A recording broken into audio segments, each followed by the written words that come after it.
ఏవైతే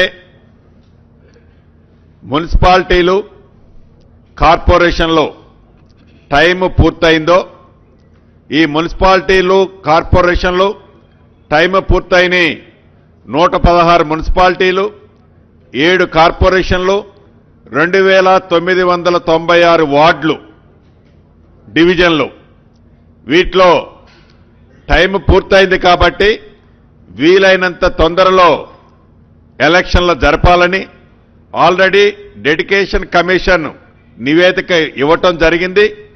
దాని ప్రకారం 2 రోజుల క్రితం రిజర్వేషన్లు కూడా ఫైనలైజేషన్ చేయటం జరిగింది. రాష్ట్ర కేబినెట్ వీటన్నిటి ఆధారంగా 15వ తారీఖు ఫిబ్రవరి 15వ తారీఖు శివరాత్రి ఉంది, 16వ తారీఖు నాడు రంజాన్ ఉంది. వీలైనంత మళ్ళీ ఆ తర్వాత పిల్లలకి ఎగ్జామ్స్ ఇతరత్రా ఉంటాయి కాబట్టి వీలైనంత తొందరలో ఎలక్షన్లు జరపాలని ఈరోజు ఏకగ్రీవంగా రాష్ట్ర కేబినెట్ ఆమోదించడం జరిగింది.